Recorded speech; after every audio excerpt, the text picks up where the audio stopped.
vous êtes exposé à l'ennemi. N'abordez pas le lendemain sans Christ. Ne vous levez pas sans le bon berger. Vous n'irez pas loin. Le monde est un piège. Tout autour de vous, c'est de la désolation. N'allez pas sans Christ, je répète. Et vous qui nous suivez à la maison, si vous êtes sans Christ, croyez-moi, vous êtes à la merci du prédateur.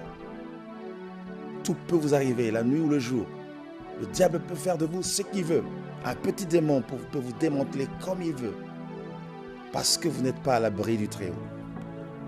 Écoutez ce qui est écrit dans ce livre. Observons l'attitude du diable. C'est d'abord le plus grand adversaire des chrétiens, l'ennemi juré des brebis. C'est depuis longtemps qu'il est notre ennemi, même quand tu ne le sais pas.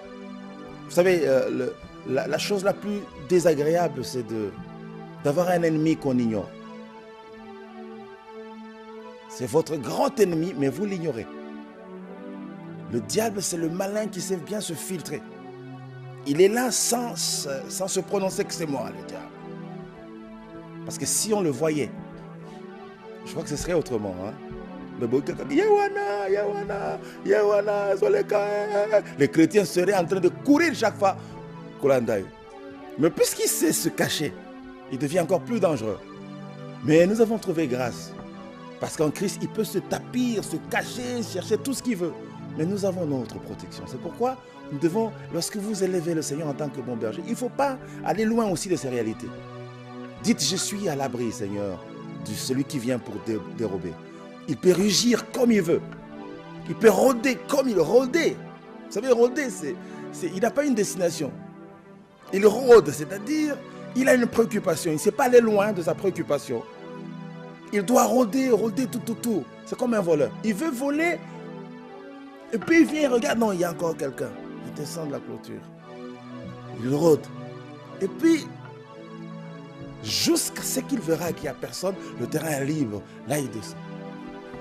C'est ça le diable. Ô berger, qui que vous soyez, où que vous soyez, il faut que la conscience de vos responsabilités monte dans votre cœur.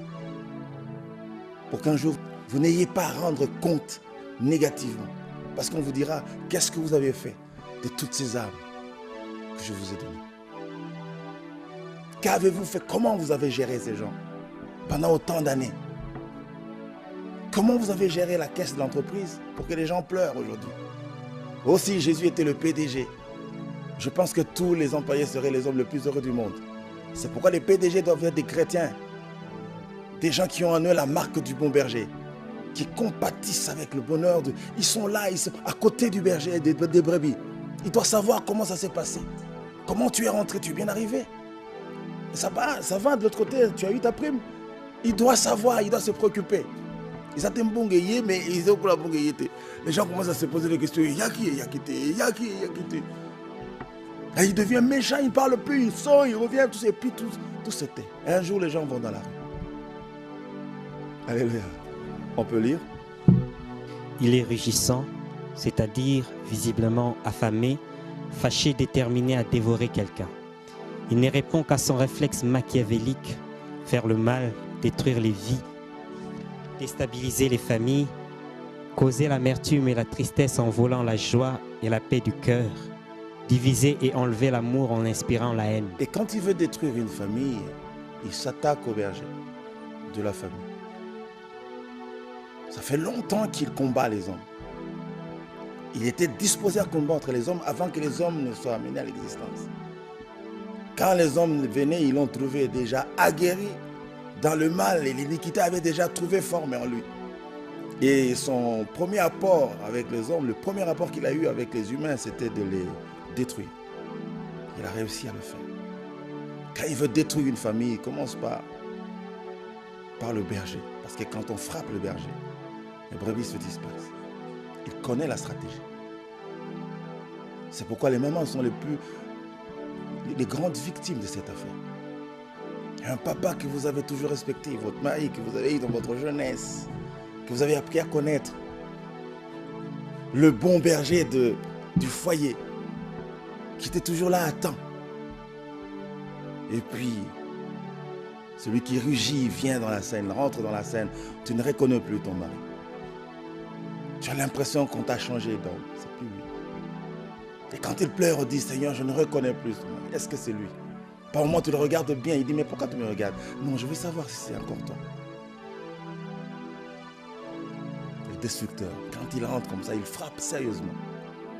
Parce qu'il ne veut pas que les bergers parmi les hommes assument leurs responsabilités. Parce que si les bergers parmi les hommes assument leurs responsabilités, lui, son royaume s'éteint. Amen. Vous êtes vous-même aussi berger de votre propre vie.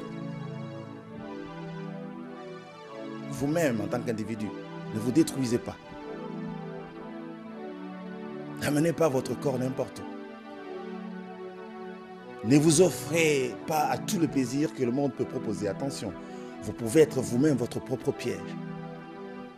N'allez pas chercher votre ennemi très loin de vous. C'est peut être vous-même. Alléluia.